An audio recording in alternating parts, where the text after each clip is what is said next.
ഒറ്റച്ചക്കിലിയൻ. ചെറുകഥ ടി ശ്രീവത്സൻ. 1. ഉറക്കത്തിലാണ്ട പള്ളൂർ ഗ്രാമത്തെ ഉണർത്തുന്ന ആദ്യത്തെ ശബ്ദം വീരമണികണ്ഠൻ്റെ വെള്ളത്തിലേക്കുള്ള എടുത്തുചാട്ടമാണ്. ഉരുണ്ടു തടിച്ച അയാളുടെ ശരീരഭാരം ഏത് മഞ്ഞിലും മഴയിലും എന്നും വെളുപ്പിന് കൃത്യം 4:15 പുതുക്കുളത്തിൽ വലിയ ഒച്ചയുണ്ടാക്കിക്കൊണ്ട് ചെന്നു വീഴും. തണുപ്പ് താങ്ങാനായി ശിവശിവ ശിവശിവ എന്ന് ഉറക്കെ ജപിച്ചുകൊണ്ട് അയാൾ കുളിച്ചെന്ന് വരുത്തി അതിവേഗം അമ്പലത്തിലേക്ക് നടക്കും. വേട്ടയ്ക്കൊരു മകൻ ക്ഷേത്രത്തിൽ 4:30 പാട്ടുവെക്കുന്ന പതിവ് കടുത്ത പനി പിടിച്ചു കിടന്ന ദിവസങ്ങളിൽ പോലും അയാൾ മുടക്കിയിട്ടില്ല. നിത്യവും 4:30 പ്ലെയറിൽ ആദ്യത്തെ പാട്ട് കണി കാണും നേരം ആയിരിക്കും. വിഷുക്കാലത്ത് മാത്രം റേഡിയോവിലും TV-യിലും കേൾക്കാറുള്ള ഈ പാട്ട് വീരമണികണ്ഠൻ വന്നതിന് ശേഷം എന്നും കേൾപ്പിക്കാറുണ്ട്. അതിനായി തയ്യാറാക്കി വെച്ച പെൻ ഡ്രൈവിൽ ഒരേ ഒരു പാട്ട് മാത്രം. പി. ലീലയും രേണുകാദേവിയും ചേർന്ന് പാടിയ 60കളിലെ ആ പാട്ട് പള്ളൂർക്കാരെ എന്നും വിഷുക്കണിയിലേക്ക് ഉണർത്തിയിരുന്നു. രാഗമാലികയിലെ പല രാഗങ്ങളിലൂടെ പൂന്താനത്തിൻ്റെ വരികൾ അകലേക്ക് ഒഴിവുപാറ മുകളിൽ വരെ ചെന്നലയ്ക്കും. അത് കഴിഞ്ഞാൽ പിന്നെ വീരമണികണ്ഠൻ്റെ മനോധർമ്മം പ്രവർത്തിച്ചു തുടങ്ങും. ബുധനും ശനിയും അയ്യപ്പ ഭക്തിഗാനങ്ങൾ, വെള്ളിയാഴ്ച ഭഗവതി, വ്യാഴാഴ്ച ഗുരുവായൂരപ്പൻ, അങ്ങനെ. വൃശ്ചികം തുടങ്ങിയാൽ പിന്നെ എന്നും അയ്യപ്പൻ തന്നെ. വീരമണികണ്ഠൻ്റെ പാട്ടുകേട്ടാണ് അമ്പലത്തിലെ തിരുമേനി പോലും എഴുന്നേൽക്കാറ്. മണ്ഡലകാലത്തെ പ്രത്യേക ഉഷപൂജയ്ക്കല്ലെങ്കിൽ അമ്പലം 5:30 തുറന്നാലും കുഴപ്പമൊന്നുമില്ല. നേരത്തെ വന്ന് തൊഴുന്നവരുടെ തലമുറയൊക്കെ തീർന്നുപോയി. ഇപ്പോൾ അപൂർവം ചില പ്രഭാത സവാരിക്കാരല്ലാതെ മറ്റാരും ആ സമയത്ത് ഉണരാറില്ല. പുലർച്ചയുടെ നിഷ്കളങ്കമായ നിശബ്ദതയും ആസ്വദിച്ച് കിരാതമൂർത്തി സഹായം വാട്സാപ്പ് ഗ്രൂപ്പിൽ അന്നത്തെ നാളും പക്കവും തിഥിയും മുഹൂർത്തങ്ങളും ഒക്കെ പോസ്റ്റ് ഇടലാണ് ആദ്യത്തെ പണി. പഞ്ചാംഗം നോക്കി തലേന്നു രാത്രി തന്നെ അത് തയ്യാറാക്കി വച്ചിരിക്കും. ഇന്ന് 27/4/2020 1195 മേടം 14 തിങ്കളാഴ്ച. നക്ഷത്രം മകയിരം, തിഥി ചതുർത്ഥി, സൂര്യോദയം 6:11 AM, സൂര്യാസ്തമയം 6:28 PM, Rahukalam 7:43 AM to 9:15 AM. ഉച്ചഭാഷണിയിൽ കണി കാണും നേരം പാടിക്കൊണ്ടിരിക്കുമ്പോൾ തന്നെ ഗ്രാമത്തിലെ 100 കണക്കിന് മൊബൈലുകളിൽ ആദ്യത്തെ നോട്ടിഫിക്കേഷൻ ശബ്ദമായി ആ പോസ്റ്റ് വന്ന് വീണിരിക്കും. രാജ്യം മുഴുവൻ കോവിഡിൻ്റെ ഭീതിയിൽ അടച്ചിട്ടിരിക്കുന്ന ഈ ലോക്ക്ഡൗൺ കാലത്തും വീരമണികണ്ഠന് മാത്രം ഒഴികഴിവുകളില്ല. ആളുകൾ വീടുകളിൽ അടങ്ങിയിരിക്കാത്ത പള്ളൂര് പോലെ ഒരു നാട്ടിൽ മാർച്ച് മാസം പകുതി മുതൽ ശ്മശാന മൂകതയാണ്. എല്ലാവരെയും തമ്മിൽ ബന്ധിപ്പിക്കുന്ന കണ്ണിയായ ക്ഷേത്രം പോലും അടച്ചിട്ടിരിക്കുന്ന അവസ്ഥ. നിത്യപൂജ മാത്രം മുടങ്ങിയില്ലെന്ന് പറയാം. മാസ്ക് ഇട്ട് നടക്കാൻ മടിയും പേടിയും ഉണ്ടായിരുന്ന ആദ്യകാലത്ത് നിന്ന് കാര്യങ്ങൾ കുറച്ച് മെച്ചപ്പെട്ടു.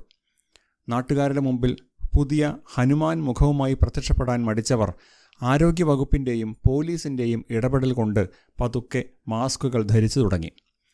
വീരമണികണ്ഠനാകട്ടെ മാസ്ക് ഊരി വള പോലെ കൈത്തണ്ടയിൽ അണിഞ്ഞ് നടക്കും. നേരം വൈകിയെന്ന് കരുതി ധൃതിയിൽ തല തുവർത്തുന്നതിനിടയിൽ എവിടെ നിന്നോ പാട്ടും താളവും കേട്ടതുപോലെ തോന്നി അയാൾ തുവർത്തുന്നത് നിർത്തി. നേരാമണ്ണമാണെങ്കിൽ കഴിഞ്ഞ 4 രാത്രികൾ മുഴുവൻ നീണ്ടു നിൽക്കുന്ന കണ്യാർകളി കഴിഞ്ഞ് ഗ്രാമം അതിഗാഠമായി ഉറങ്ങുന്ന 5-ാം ദിവസം പുലർച്ചെയായിരിക്കും അത്. രാവെളുക്കുവോളം ഗ്രാമം ആർത്തുല്ലസിച്ച് 2 ദേശങ്ങളും മത്സരിച്ച് പൊറാട്ടുകൾ അവതരിപ്പിച്ച് അരങ്ങ് തകർക്കുന്ന അഭ്യാസ പ്രകടനങ്ങളുമായി നീണ്ടു നിൽക്കുന്ന ഉത്സവത്തിൻ്റെ ഹാങ് ഓവറിലായിരിക്കും അന്ന്. ഇതിപ്പോൾ സർക്കാർ നിയന്ത്രണങ്ങൾ കാരണം രാത്രി 9 മണിക്ക് 7 പേർ ഇരുകൈ അകലത്തിൽ നിന്ന് ശാസ്ത്രത്തിന് വട്ടക്കളി മാത്രം കളിച്ച് അവസാനിപ്പിക്കുകയായിരുന്നല്ലോ. ആചാരം മുടങ്ങരുതെന്ന് കരുതി മാത്രം കഴിച്ചുകൂട്ടിയ ചടങ്ങ്. എന്നിട്ടും ഇലത്താളത്തിൻ്റെയും ചെണ്ടയുടെ വലന്തലയുടെയും ശബ്ദം ഇപ്പോൾ എങ്ങനെ കേൾക്കാനാണ്? അയാൾ ആശ്ചര്യപ്പെട്ടു. തിടുക്കത്തിൽ പടവുകൾ കയറി അമ്പലത്തിലേക്ക് നടക്കുമ്പോൾ പാട്ടിൻ്റെ ഒച്ച കൂടിക്കൂടി വരുന്നതായി അയാൾ അറിഞ്ഞു. ദൂരെ നിന്നേ ഉച്ചത്തിൽ കേൾക്കുന്നത് ഇലത്താളത്തിൻ്റെ ഇടവിട്ടുള്ള വീഴ്ചകളാണ്. അതാണ് കണ്യാർകളിപ്പാട്ടിൻ്റെ മുദ്ര. ഇലഞ്ഞിത്തറ കഴിഞ്ഞ് പന്തൽ കാണാറായപ്പോൾ വീരമണികണ്ഠൻ ഒന്ന് നിന്നു.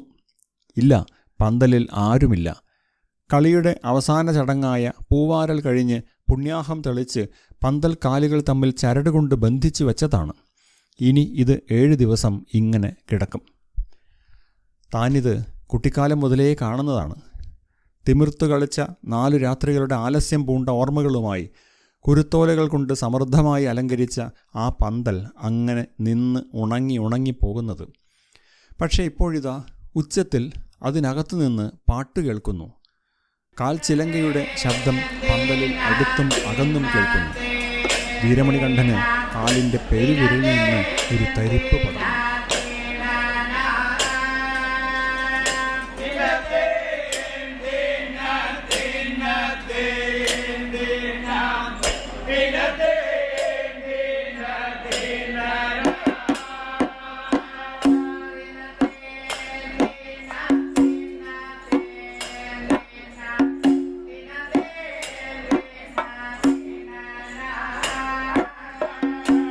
ക്ലബിൻ്റെ മുന്നിലെ ഇലക്ട്രിക് പോസ്റ്റിൻ്റെ സ്റ്റേ വയറിൽ നിന്ന് മതിലിലേക്ക് വലിച്ചു കെട്ടിയ ഫ്ലക്സിൽ തെളിഞ്ഞു കാണുന്ന ചിത്രത്തിലേക്ക് വീരമണികണ്ഠൻ പാളി നോക്കി.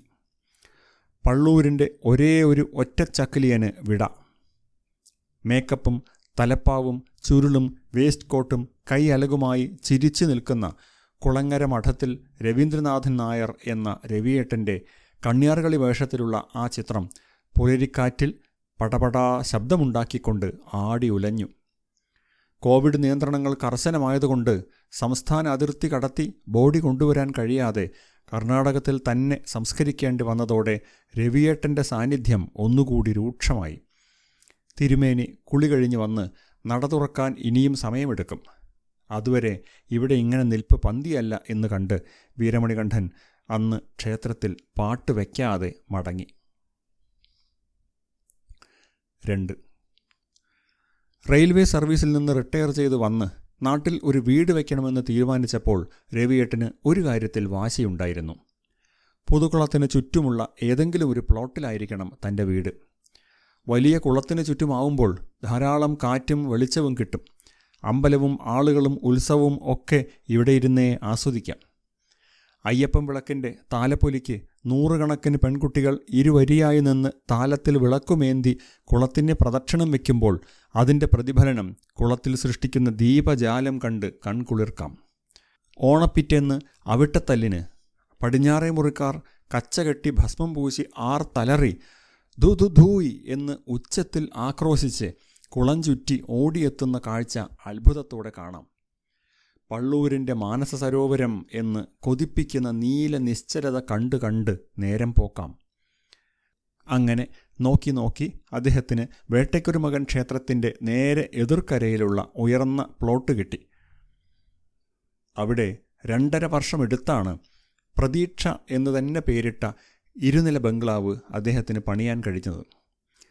വീടുപണി സമയത്ത് മുഴുവൻ ഓരോ കല്ല് വയ്ക്കുമ്പോഴും എന്ന മട്ടിൽ കൂടെ നിന്ന് തൻ്റെ ആത്മാവ് ഊതി ആ വീട്ടിൽ അദ്ദേഹം നിറച്ചിട്ടുണ്ട്. കർണാടകത്തിലെ ഹൂബ്ലിയിലായിരുന്നു തൻ്റെ സർവീസിൻ്റെ 3/4 പങ്കും.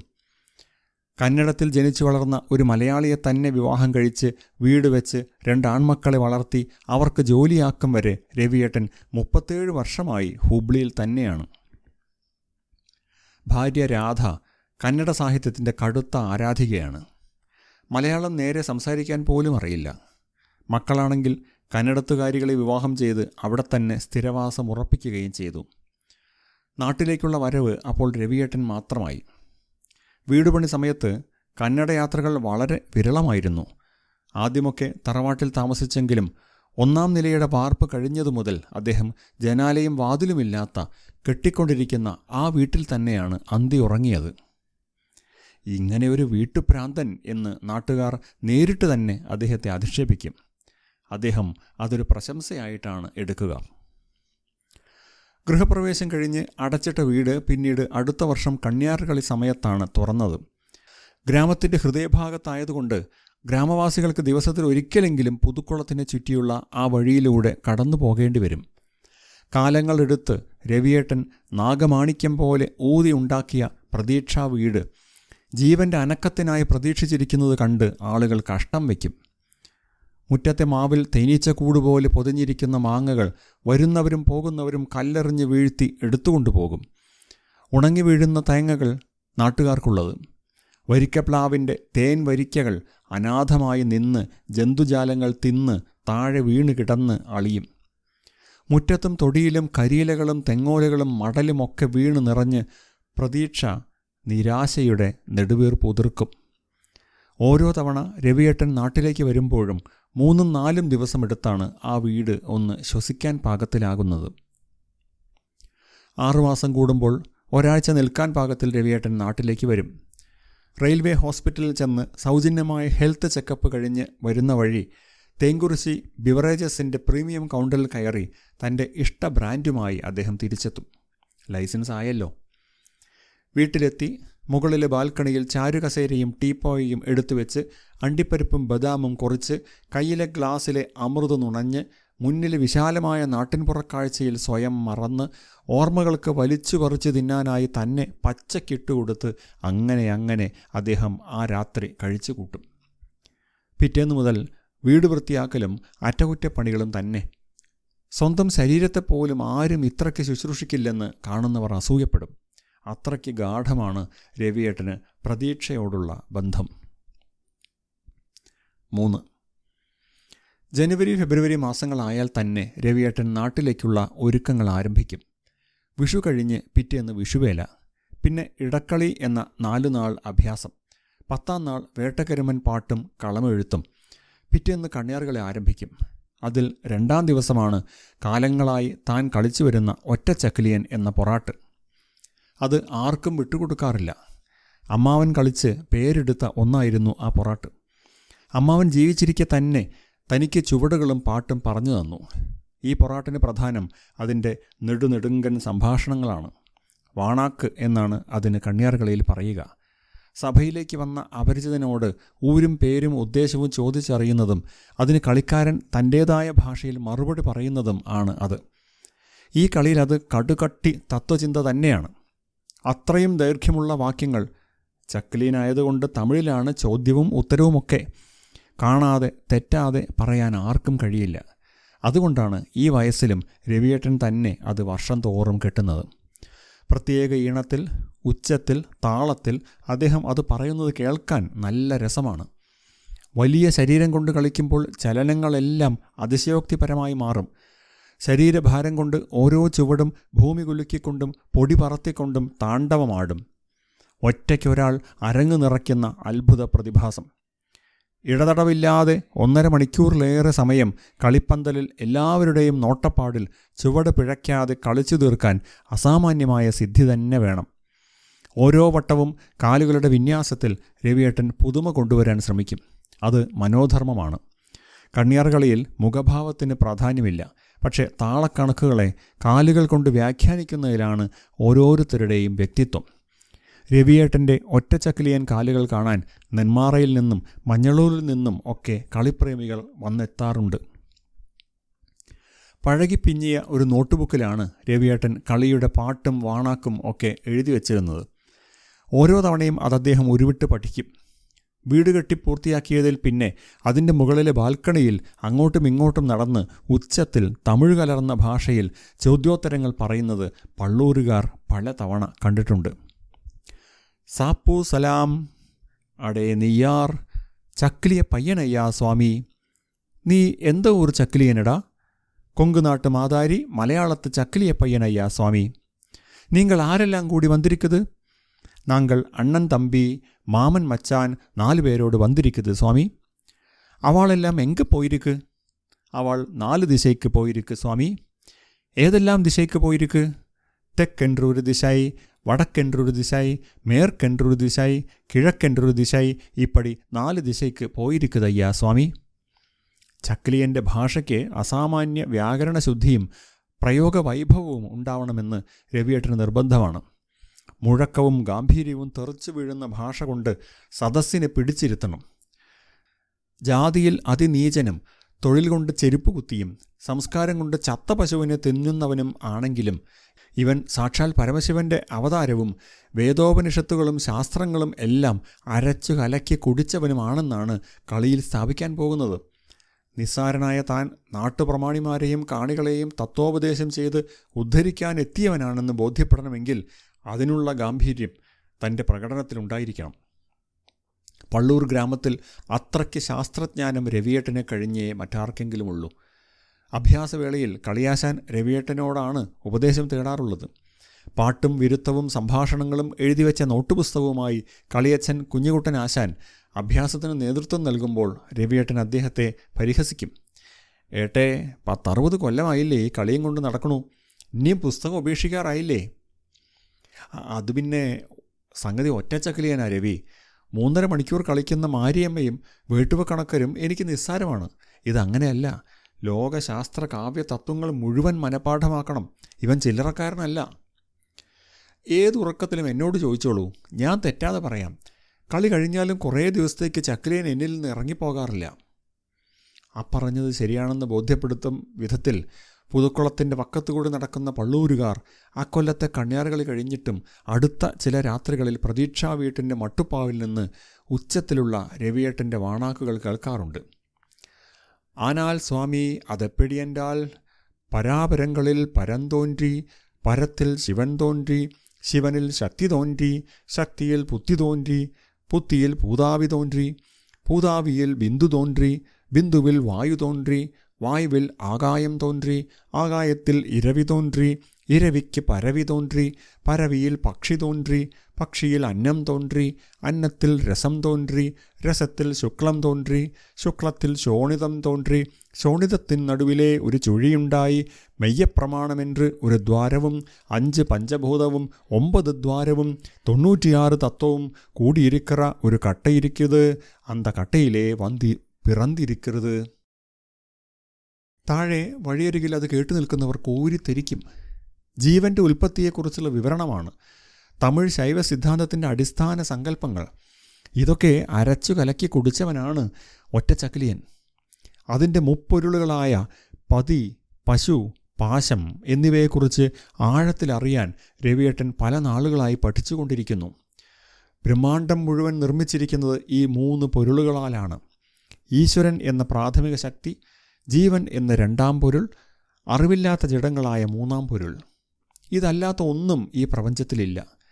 14 ശൈവശാസ്ത്ര ഗ്രന്ഥങ്ങളിൽ തലയായ ശിവജ്ഞാന ബോധമാണ് രവിയേട്ടൻ ആവർത്തിച്ച് വായിച്ച് പഠിച്ചത്. 13-ാം നൂറ്റാണ്ടിൽ മെയ്കണ്ടാർ എന്ന മഹായോഗി രചിച്ച ഈ ഗ്രന്ഥത്തിൽ 12 സൂത്രങ്ങളിലായി ആകെ 40 വരികളേ ഉള്ളൂ. പക്ഷേ പ്രപഞ്ച തത്വങ്ങൾ മുഴുവൻ ഈ കുറച്ച് വരികളിലായി അദ്ദേഹം സംഗ്രഹിച്ചിരിക്കുന്നു. ചിദംബരം നടരാജരെ മനസ്സിൽ ധ്യാനിച്ച് ഓരോ തവണ വായനയ്ക്കിരിക്കുമ്പോഴും രവിയേട്ടൻ തിരുച്ചിറ്റമ്പലം എന്ന് പ്രാർത്ഥിക്കും. വായന മുഴുമിക്കുമ്പോഴും ശിവസാന്നിധ്യം ഉറപ്പാക്കാനായി തിരുച്ചിറ്റമ്പലം എന്ന് പ്രാർത്ഥിച്ച് എഴുന്നേൽക്കും. വർഷത്തിലൊരിക്കൽ 1.5 മണിക്കൂർ അവതാരമെടുക്കുന്ന ഒറ്റച്ചക്കിലിയൻ പിന്നെ പള്ളൂരുകാരെ അടുത്ത ഒരു വർഷത്തേക്ക് മുഴുവൻ ആത്മീയമായി സ്വാധീനിക്കണം എന്ന് രവിയേട്ടന് നിർബന്ധമാണ്. കണ്യാർകളിയിൽ 300-ലധികം പൊറാട്ടുകളുള്ളതിൽ ഇതുമാത്രം തനിക്ക് ആകർഷകമായി തോന്നിയത് ആളുകളെ രസിപ്പിക്കുക എന്ന ലക്ഷ്യം തന്നെ പലപ്പോഴും മറക്കുന്ന ഒരു കളിയാണ് ഒറ്റച്ചക്കിലിയൻ്റേത് എന്നതിനാലാണ്. രസിപ്പിക്കലല്ല, പഠിപ്പിക്കലാണ്, പലതും ഓർമ്മിപ്പിക്കലാണ്, മയക്കത്തിൽ നിന്ന് ജനങ്ങളെ ഉണർത്തിയെടുക്കലാണ് ഒറ്റച്ചക്കിലിയൻ്റെ അവതാര ദൗത്യം. 4. 3.5 വർഷത്തെ സർവീസ് ബാക്കി നിൽക്കുമ്പോഴാണ് രവിയേട്ടൻ വോളണ്ടറി റിട്ടയർമെൻറ്റിന് എഴുതി കൊടുക്കുന്നത്. ജോലി മടുത്തിട്ടോ വെറുത്തിട്ടോ ഒന്നുമായിരുന്നില്ല. ശ്രദ്ധ കിട്ടുന്നില്ല. ഭയം കൂടിക്കൂടി വരുന്നു. ഇല്ലാത്ത പലതും കണ്ണിൽ കാണുന്നു. ആയിരക്കണക്കിന് ജീവനും വെച്ചുള്ള കളിയായതുകൊണ്ട് ഡോക്ടർ തന്നെ ഉപദേശിച്ചതായിരുന്നു റിട്ടയർമെൻറ്റ്. വിരമിക്കൽ 1ാം മരണമാണെന്നാണ് പറയാറ്. രവിയേട്ടന് അത് പൂർണ്ണമായും സത്യമായിരുന്നു. അത്രയ്ക്ക് സംഭവബഹുലവും സങ്കീർണവുമായിരുന്നു ആ 30 പതിറ്റാണ്ട്. ചത്തു ജീവിച്ച വലിയൊരു കാലഘട്ടം. പക്ഷേ നിവൃത്തിയില്ലാതായപ്പോൾ പിരിയാൻ തന്നെ തീരുമാനിച്ചു. സാമ്പത്തിക നേട്ടങ്ങൾ കുറേയേറെ ഇല്ലാതാകുമെന്ന് സഹപ്രവർത്തകരും സുഹൃത്തുക്കളും ഒക്കെ താക്കീത് ചെയ്തെങ്കിലും ഉറക്കമൊഴിഞ്ഞ 2 രാത്രികൾ കൊണ്ട് രവിയേട്ടൻ തൻ്റെ ജോലി മതിയാക്കാൻ തന്നെ തീരുമാനിച്ചു. ഭാര്യയും മക്കളുമൊക്കെ അതിനെ പിന്താങ്ങി. ജീവിതത്തിൻ്റെ പിന്നാമ്പുറങ്ങളിലൂടെ മാത്രം സഞ്ചരിക്കുന്ന ലോക്കോ പൈലറ്റായാണ് 32 വർഷമായി രവിയേട്ടൻ്റെ റെയിൽവേ ജന്മം. ആയിരക്കണക്കിന് യാത്രക്കാരെ വഹിക്കുന്ന ഉരുക്ക് രാക്ഷസനെയും കൊണ്ട് 130 കിലോമീറ്റർ സ്പീഡിലൊക്കെ അനന്തമായ നൂൽപാളങ്ങളിലൂടെ വർഷങ്ങളോളം സഞ്ചരിച്ചിട്ടുണ്ട്. വളവ് തിരിയുമ്പോൾ മുന്നിലൊരു മല ഇടിഞ്ഞു വീണിട്ടുണ്ടെങ്കിൽ, സിഗ്നൽ തെറ്റി സ്വന്തം പാളത്തിലൂടെ എതിരെ നിന്ന് മറ്റൊരു വണ്ടി പാഞ്ഞു വരുന്നുണ്ടെങ്കിൽ, നിർത്താത്ത സ്റ്റേഷനുകളിൽ ട്രാക്ക് മാറ്റുന്നതിൽ പാളിച്ച പറ്റി നിർത്തിയിട്ട ഗൂഡ്സ് ട്രെയിനിൻ്റെ അതേ ട്രാക്കിൽ കയറിയാൽ, കാഴ്ച തിരിച്ചറിയുന്ന ഇടവേളയ്ക്ക് മുന്നേ എല്ലാം തീർന്നിരിക്കും.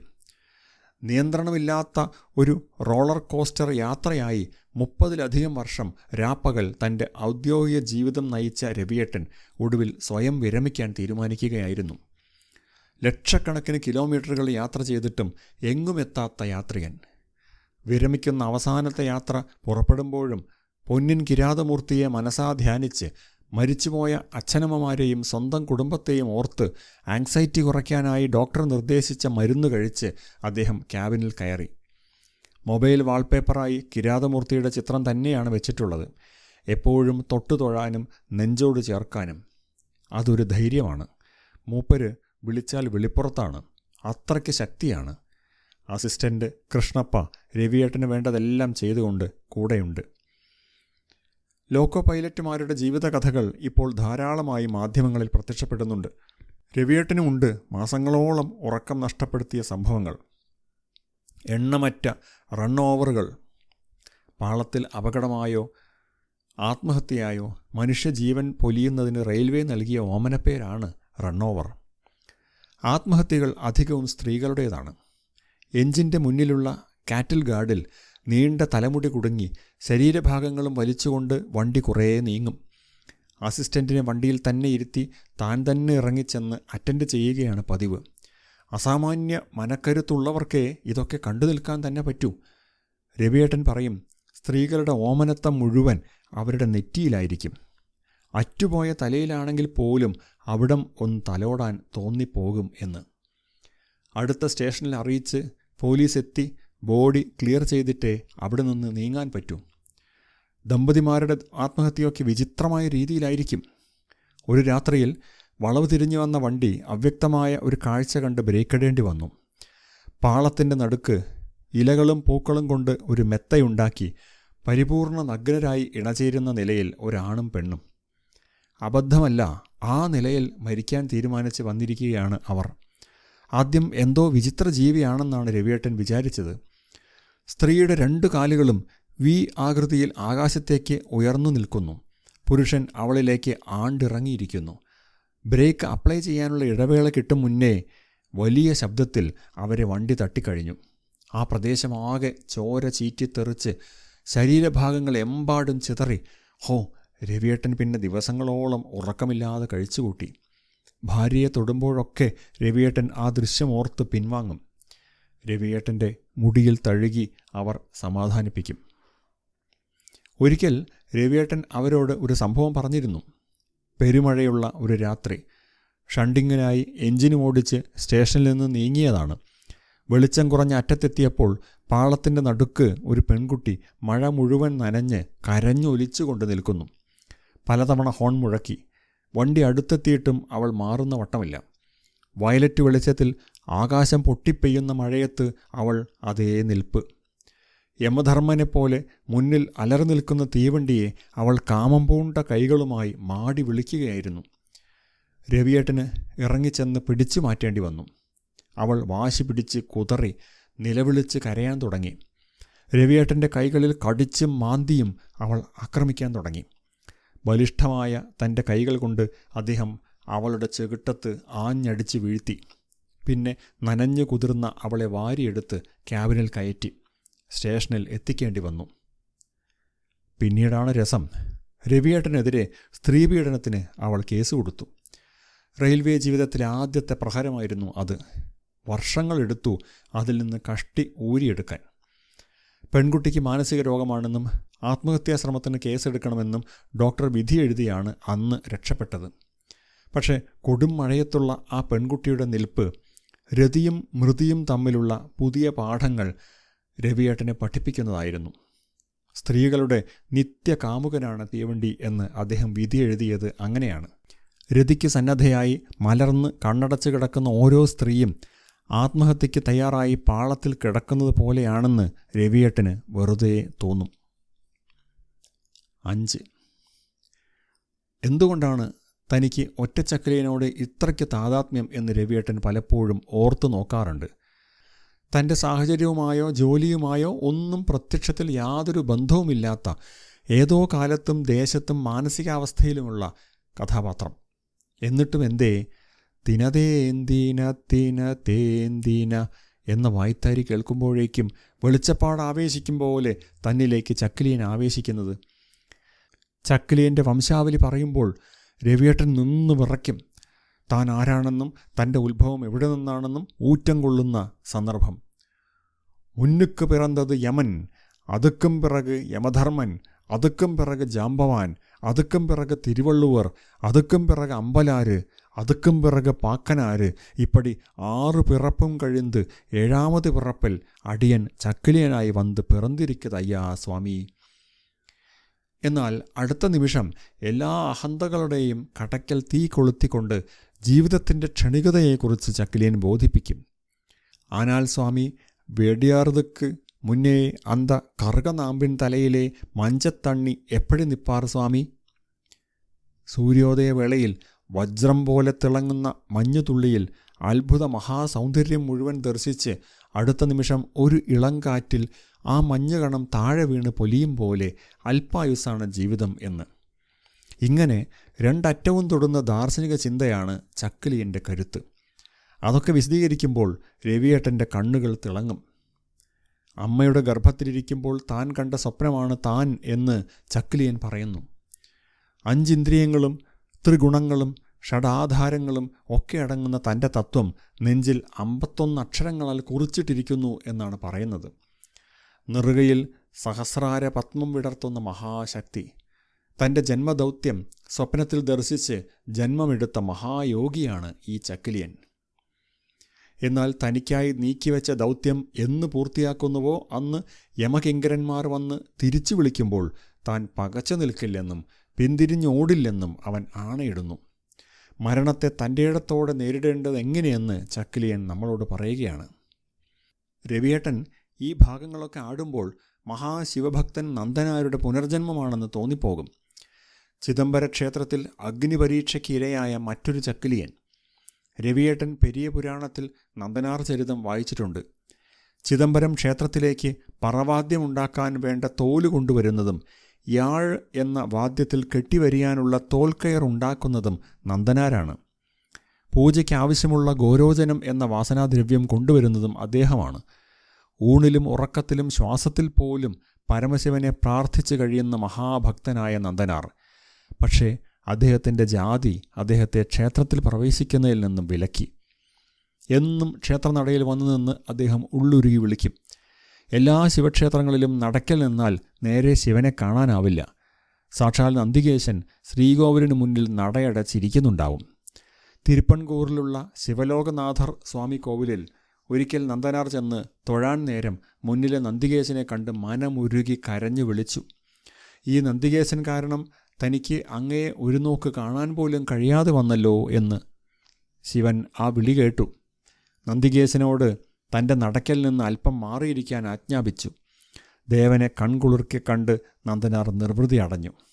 ഇപ്പോഴും ആ ക്ഷേത്രത്തിൽ നന്ദികേശൻ വടക്കോട്ട് മാറിയാണ് ഇരിക്കുന്നത്. ചിദംബര ദർശനം എന്നും സ്വപ്നം കണ്ടു കിടക്കുന്ന നന്ദനാർ ഉറങ്ങാൻ നേരം മനസ്സിൽ ഉറപ്പിക്കും, നാളെ ഞാൻ എന്തായാലും തില്ലൈ നടരാജനെ നേരിൽ ദർശിക്കും എന്ന്. ഒരിക്കലും നടക്കാത്ത സ്വപ്നമാണെന്നറിയാമെങ്കിലും എല്ലാവരോടും നന്ദനാർ നാളെ പോവും എന്ന് ഉറപ്പിച്ച് പറയും. ആളുകൾ ഇത് കണ്ട് കളിയാക്കിയാണ് അദ്ദേഹത്തെ തിരുനാളൈപ്പോവാർ എന്ന് വിളിച്ചു തുടങ്ങിയത്. ശൈവനായനാർമാരിൽ ഇന്ന് അദ്ദേഹം അറിയപ്പെടുന്നത് തന്നെ ആ പേരിലാണ്. പക്ഷേ ആ സ്വപ്നം ഒരു നാൾ നടരാജൻ നിവർത്തിക്കുക തന്നെ ചെയ്തു. എന്നും നന്ദനാരുടെ സ്വപ്നത്തിൽ വരാറുള്ള ഈശ്വരൻ ഒരു ദിവസം ക്ഷേത്ര പുരോഹിതന്മാരുടെ സ്വപ്നത്തിൽ പ്രത്യക്ഷപ്പെട്ടു. എൻ്റെ ഒരു മഹാഭക്തൻ നാളെ ക്ഷേത്രം ദർശിക്കാൻ എത്തുന്നുണ്ട്. എനിക്ക് ഏറെ പ്രിയപ്പെട്ട അവനെ നിങ്ങൾ പൂർണ്ണ കുംഭം നൽകി സ്വീകരിച്ച് ആനയിക്കണം എന്ന് കൽപ്പിച്ചു. പിറ്റേന്ന് എല്ലാ സജ്ജീകരണങ്ങളോടും കൂടി നന്ദനാരുടെ ക്ഷേത്ര ദർശനത്തിനുള്ള വേളയായി. ഇവനെയൊക്കെ കാണാൻ നിൽക്കുന്ന ശിവനെ വെറുതെയല്ല പിത്തൻ എന്ന് വിളിക്കുന്നത് എന്ന് കൂട്ടത്തിൽ ആരോ പുലമ്പി. ശിവന് അത്രയ്ക്ക് പ്രിയപ്പെട്ടവനാണ് ഇവനെങ്കിൽ അത് തെളിയിക്കട്ടെ എന്നായി മറ്റൊരുവൻ. ഏത് അഗ്നിപരീക്ഷയും താൻ നേരിടും എന്ന് നന്ദനാർ ഉള്ളുരുകി പറഞ്ഞു. നടരാജൻ്റെ കൈകാര്യകർത്താക്കൾ അവനായി ഒരു അഗ്നികുണ്ഡം ഒരുക്കി. ആകാശം മുട്ടുന്ന തീജ്വാലകളിലേക്ക് പഞ്ചാക്ഷരീ മന്ത്രം ഉച്ചത്തിൽ ജപിച്ച് നന്ദനാർ നടന്നെടുത്തു. അഗ്നികുണ്ഡത്തിൽ നിന്ന് പിന്നെ പുറത്തു വന്നത് ഒരു നേർത്ത തീനാളം മാത്രമായിരുന്നു. അത് ശ്രീകോവിലിലെ ആകാശലിംഗത്തിൽ ചെന്ന് അലിഞ്ഞു ചേർന്നു. പെരിയ പുരാണം അടച്ചു വയ്ക്കുമ്പോൾ രവിയേട്ടൻ്റെ മനസ്സിൽ 7ഓ 8ഓ നൂറ്റാണ്ടിൽ ജീവിച്ചിരുന്ന ആ പഴയ ഒറ്റച്ചക്കിലിയൻ്റെ രൂപം നിറഞ്ഞു നിൽക്കും. കളിയുടെ അവസാനങ്ങളിൽ ആദിപരമേശ്വരിയും ശിവകാമിയും ആയവളെ മനസ്സിൽ ധ്യാനിച്ച് വായ്ത്താരികൾ പാടും.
രവിയേട്ടനിൽ ആവേശിച്ച ഒറ്റച്ചക്കിലിയൻ്റെ ആത്മാവിനെ തിരിച്ചിറക്കം സാധ്യമല്ലാതായി.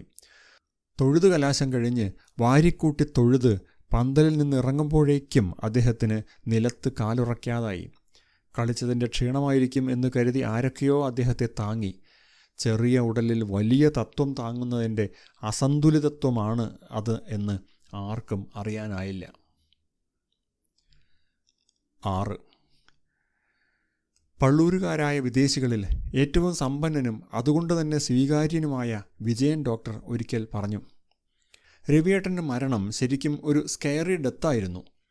കോവിഡ് മരണങ്ങളിൽ 1% ഇത്തരം പേടിച്ചു തോറി മരണങ്ങളാണ്. മരിച്ചു പോകുമല്ലോ എന്ന് പേടിച്ചുള്ള മരണം. അതൊരു വിരോധാഭാസമാണെങ്കിലും യാഥാർത്ഥ്യമാണ്. ഹൃദയസ്തംഭനങ്ങളിൽ വലിയൊരു ശതമാനം അങ്ങനെയുള്ളതല്ലേ? ഹേയ്, രവിയേട്ടനെ പോലെ കരുത്തനായ ഒരാൾക്കോ? എത്ര കാലം ഒറ്റയ്ക്ക് ദിവസങ്ങളോളം വണ്ടിയോടിച്ചയാളാണ് അദ്ദേഹം. പാതിരാ നേരങ്ങളിൽ കൊടുങ്കാട്ടിന് നടുവിലൂടെ പാഞ്ഞു പോകുമ്പോൾ അദ്ദേഹം ഒരിക്കൽ ആ മാദക മുഹൂർത്തം ശരിക്കും ആസ്വദിക്കാനായി ട്രെയിനിൻ്റെ ഹെഡ്ലൈറ്റും ക്യാബിൻ ലൈറ്റുകളും മുഴുവൻ ഓഫാക്കിയിരുന്നു. 120 കിലോമീറ്റർ സ്പീഡിൽ കണ്ണുപൊട്ടുന്ന ഇരുട്ടത്ത് അടുത്ത സിഗ്നൽ വരെ ഓടിച്ച ഒരു സംഭവമുണ്ടായി. ആണോ? അത് അപകടമല്ലേ? സിഗ്നലിംഗ് സെഗ്മെൻറ്റുകൾക്കിടയ്ക്ക് ലൈറ്റ് ഇല്ലാതെയും യാത്ര സേഫാണ്. ലൈറ്റ് ഉണ്ടായിട്ടും വലിയ കാര്യമൊന്നുമില്ലല്ലോ. പിന്നെ രവിയേട്ടൻ്റെ കാലക്കീഴിന് ഏതോ ലെവൽ ക്രോസിൽ ഒരു ജേർണലിസ്റ്റ് അസ്വസ്ഥനായി നിൽപ്പുണ്ടായിരുന്നു. അയാൾ ഈ അത്യത്ഭുതം റിപ്പോർട്ട് ചെയ്തു. അർദ്ധരാത്രിയിൽ ഹെഡ്ലൈറ്റുകളില്ലാതെ ഒരു ട്രെയിൻ അതിവേഗം പാഞ്ഞു പോവുക ഒന്ന് ആലോചിച്ച് നോക്കൂ. അത് വാർത്തയായി, അന്വേഷണമായി. ചെക്കിങ്ങിന് വന്ന എഞ്ചിനീയർ രവിയേട്ടൻ്റെ സമശീർഷനായ ഒരു കലാകാരനായതുകൊണ്ട് മാത്രം കഷ്ടിച്ച് രക്ഷപ്പെട്ടു. അദ്ദേഹം പറഞ്ഞു, ആ യാത്രയിൽ തൻ്റെ ഒപ്പം ക്യാബിനിൽ ഞാനുണ്ടാവാതെ പോയല്ലോ. അങ്ങനെ ആ അന്വേഷണം ക്ലോസ് ചെയ്തു. വല്ലാത്ത ജന്മം തന്നെ. പള്ളൂരെത്തിയാൽ ഒറ്റയ്ക്കല്ലേ ഈ പ്രതീക്ഷാ വീട്ടിൽ അങ്ങേര് താമസിക്കാറ്? വീടിന് മുന്നിലുള്ള പുതുക്കുളത്തിൽ എത്രയെത്ര ദുർമരണങ്ങൾ നടന്നിട്ടുള്ളതാണ്. അമ്പലത്തിൽ അടിച്ചു തളിക്കാറുള്ള അമ്മിണിയമ്മയുടെ ശവം കുളത്തിൽ ഒത്ത നടുക്ക് കമിഴ്ന്ന് പാറിക്കിടക്കുന്നത് രവിയേട്ടൻ്റെ ബാൽക്കണിയിൽ നിന്നാണ് ഞാൻ കണ്ടിട്ടുള്ളത്. പോലീസ് ഇൻക്വസ്റ്റ് വൈകിയതുകൊണ്ട് ഒരു രാത്രി മുഴുവൻ ആ കിടപ്പ് കിടന്നതാണ്. പായൽ വൃത്തിയാക്കാൻ കൊളുത്തിട്ട് കോരുമ്പോഴാണ് അഴകത്തെ സിന്ധുവിൻ്റെ മുടിയിൽ കുരുങ്ങിയത്. മീൻ കൊത്തിപ്പറിച്ച കണ്ണുകളുമായി അവളുടെ ഭീകര രൂപം ഇന്നും കണ്ണിൽ കാണാം. അതിനൊക്കെ സാക്ഷിയായിട്ടും ഇവിടെ യാതൊരു കൂസലുമില്ലാതെ വീട് കെട്ടി അതിൻ്റെ മട്ടുപ്പാവിൽ ഏത് നട്ടപ്പാതിരയ്ക്കും ഒറ്റച്ചക്കലിയൻ്റെ വിരുത്തം പാടി നടക്കാറുള്ളത് നമ്മൾ കണ്ടിട്ടില്ലേ?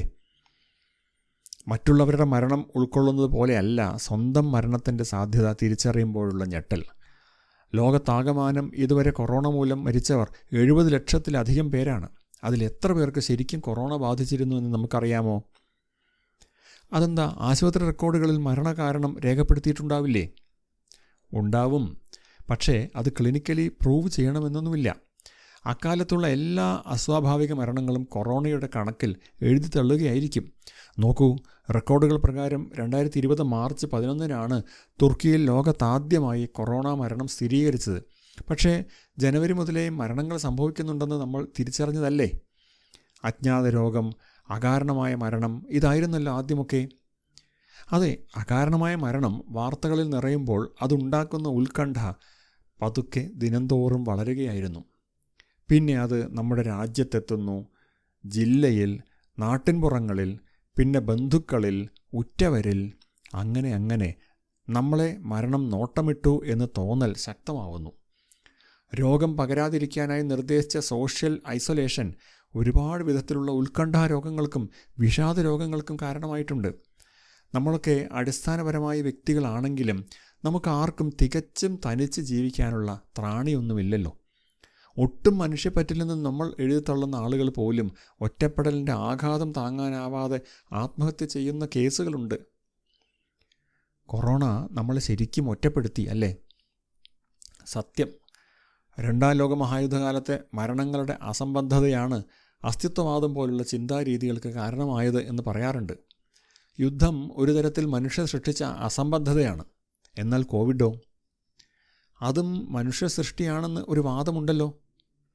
വാസ്തവം ഇനിയും കണ്ടെത്തിയിട്ടില്ലല്ലോ. അതിനി എന്തു പുതിയ ദർശനമാണ് നമുക്ക് സംഭാവന ചെയ്യുക എന്ന് ആർക്കറിയാം? രവിയേട്ടൻ ജോലിയിൽ നിന്ന് സ്വയം വിരമിക്കാൻ കാരണം അകാരണമായ ഉത്കണ്ഠയാണെന്ന് പറഞ്ഞിട്ടുമുണ്ട്. അതിന് ധാരാളം സ്റ്റെറോയിഡുകൾ അടക്കമുള്ള മരുന്നുകൾ കഴിക്കുകയും അത് കാഴ്ചയെ ബാധിക്കുകയും ചെയ്തപ്പോഴാണ് തൻ്റെ 3 പതിറ്റാണ്ട് കാലത്തെ സാഹസികതയ്ക്ക് വിരാമമിട്ടത്. പക്ഷേ അത് അദ്ദേഹത്തെ കൂടുതൽ തളർത്തുകയാണ് ചെയ്തത്. ഇത്തവണത്തെ കണ്യാർകളി ഉത്സവത്തിന് അവസാനമായി ഒറ്റച്ചക്കലിനും കെട്ടി കളിയിൽ നിന്ന് വിടാനാണ് അദ്ദേഹം ആഗ്രഹിച്ചത്. പലതവണ കളിയാശാനെയും ദേവസ്വം സെക്രട്ടറിയെയും ഫോണിൽ വിളിച്ച് ഇക്കാര്യം ഉറപ്പിച്ചിരുന്നു. ഇത് അവസാനത്തേതാണെന്ന് ഒരു ഉൾവിളി ലഭിച്ചതുപോലെ. പക്ഷേ അതിനിടയ്ക്കല്ലേ കാര്യങ്ങൾ ഇത്രയധികം വഷളായി, കളി തന്നെ ശാസ്ത്രത്തിന് മാത്രമായി ചുരുങ്ങിയത്. നാട്ടിലെത്താൻ കഴിയില്ലേ എന്ന് അവസാനത്തെ ആഴ്ച പോലും രവിയേട്ടൻ ശങ്കിച്ചിരുന്നു. കോവിഡ് വാർത്തകൾ പരക്കുമ്പോഴും തൻ്റെ യാത്രയെ അത് ബാധിക്കില്ല എന്ന വിശ്വാസത്തിലായിരുന്നു. തൊട്ടടുത്ത വീട്ടിലെ സുധാകരനെ വിളിച്ച് ആളെ വിട്ട് തൻ്റെ വീടും പറമ്പും വൃത്തിയാക്കി വയ്ക്കാൻ ഏൽപ്പിച്ചിരുന്നു.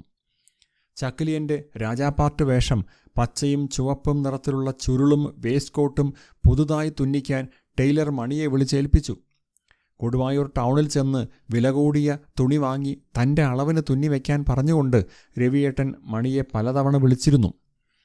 2ാം കളിയുടെ പ്രധാന ഹൈലൈറ്റ് താനായിരിക്കണം എന്ന് പരോക്ഷമായി സൂചിപ്പിക്കുന്നത് പോലെയാണ് അദ്ദേഹത്തിൻ്റെ ഇടപെടൽ എല്ലാവർക്കും തോന്നിച്ചത്. അതിലാർക്കും അസ്വാഭാവികതയൊന്നും തോന്നിയില്ല. അമ്പല കമ്മിറ്റി ഇക്കൊല്ലത്തെ പിരിവ് ആരംഭിക്കും മുമ്പേ തന്നെ രവിയേട്ടൻ്റെ സംഭാവനയായ വലിയൊരു തുക അയച്ചു കിട്ടിയിരുന്നു. 2ാം ദിവസം കളി പന്തലിൽ പ്രവേശിക്കും മുമ്പ് മുതിർന്ന കളിക്കാരെയും വാദ്യക്കാരെയും ആദരിക്കുന്ന ചടങ്ങിൽ അവർക്ക് കൊടുക്കാനുള്ള മുണ്ടും വേഷ്ടിയും കുത്താമ്പുള്ളിയിൽ പോയി വാങ്ങി വരണമെന്ന് ക്ലബ് സെക്രട്ടറിയെ പ്രത്യേകം വിളിച്ച് രവിയേട്ടൻ ചട്ടം കിട്ടിയിരുന്നു. പതിവ് കാര്യങ്ങളായിരുന്നതുകൊണ്ട് ആരും അതിലൊന്നും ഒരു പ്രത്യേകതയും കണ്ടില്ല. പക്ഷെ പിന്നീടാണ് കാര്യങ്ങളെല്ലാം തകിടം മറിഞ്ഞതും തിരിഞ്ഞു നോക്കുമ്പോൾ എല്ലാം കണക്കുകൂട്ടിയതുപോലെ സൂചനകൾ വായിച്ചെടുക്കാനായതും. എത്തിച്ചേർന്ന ഇടത്തു നിന്ന് തിരിച്ചു വായിക്കുമ്പോഴാണ് ഓരോ യാത്രയ്ക്കും ലക്ഷ്യമുണ്ടാവുന്നത്. പള്ളൂർ ഗ്രാമത്തിൽ ഓരോ ദിവസവും കേൾക്കുന്ന മരണവാർത്തകൾ ഇങ്ങനെ പിന്നിലേക്ക് വായിച്ച് മരിച്ചയാളുടെ കണക്കുകൂട്ടലുകളിൽ എത്തിച്ചേരാറുണ്ട്. നിലത്തിറക്കി കിടത്തിയ ശരീരത്തിനരികെ കരഞ്ഞും പിഴിഞ്ഞും ഇരിക്കുന്ന സ്ത്രീകൾ മരണദിവസത്തെ ഓരോ സംഭവങ്ങളും എണ്ണി എണ്ണി പറയും.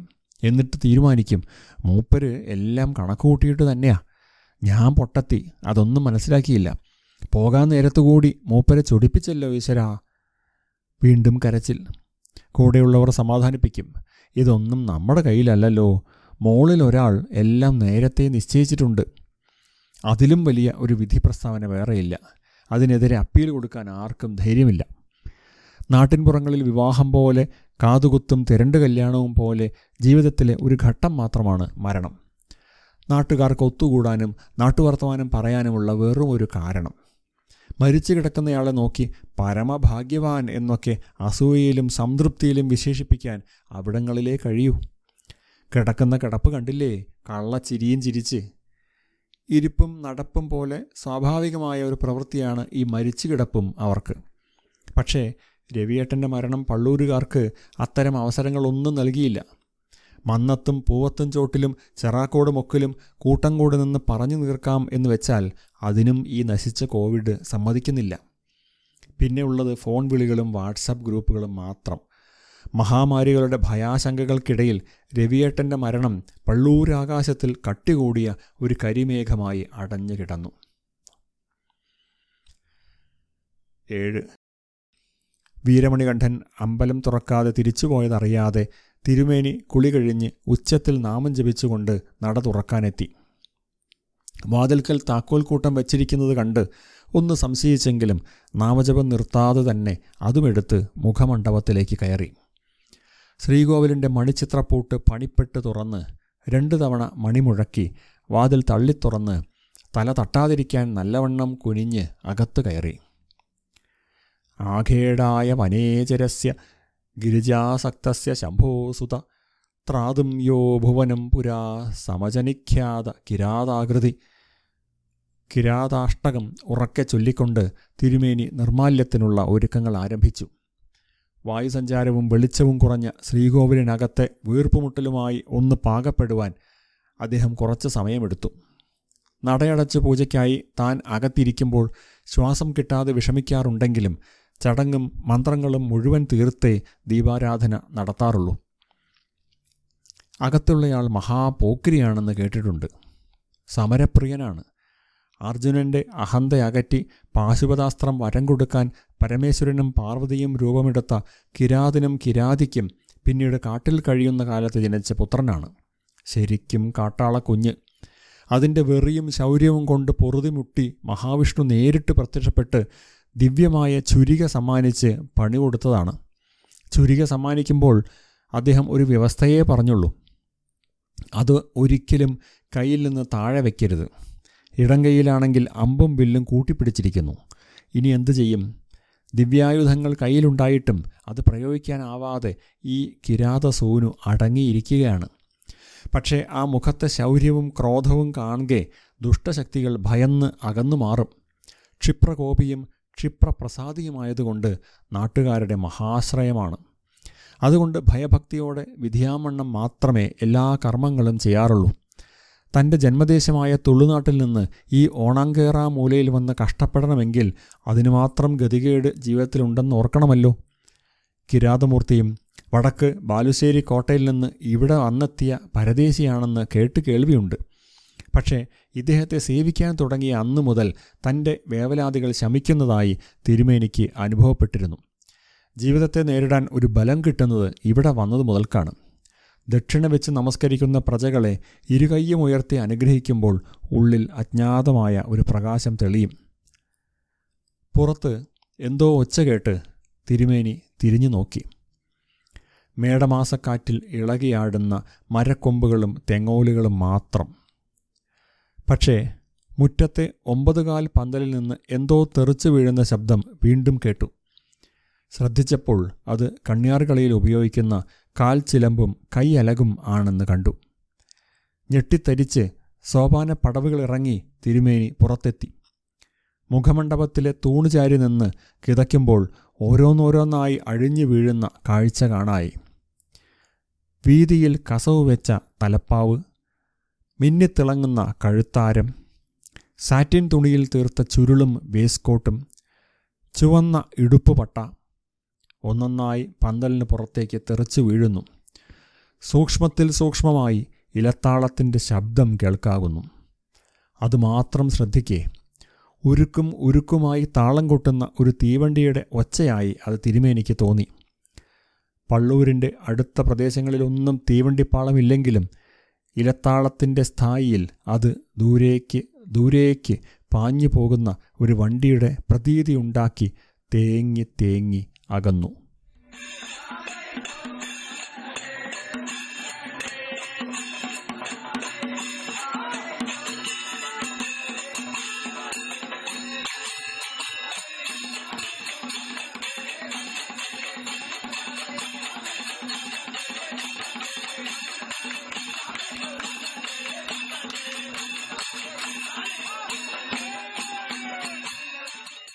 കുറിപ്പ്: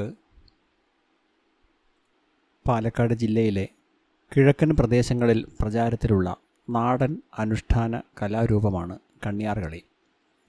3-4 രാത്രികളിലായി നടന്നു വരാറുള്ള ഈ കലാരൂപത്തിൻ്റെ പരിസമാപ്തിയോടെ കളിപ്പന്തൽ ചരടുകൊണ്ട് ബന്ധിച്ച് 7 ദിവസത്തോളം അതേപടി നിലനിർത്തും. കളിച്ച് മതിവരാതെ ഇഹലോകവാസം വെടിയേണ്ടി വന്ന കളിക്കാർ ഈ ദിവസങ്ങളിൽ വന്ന് അദൃശ്യമായി കണ്യാർകളി കളിക്കുന്നു എന്നാണ് സങ്കല്പം.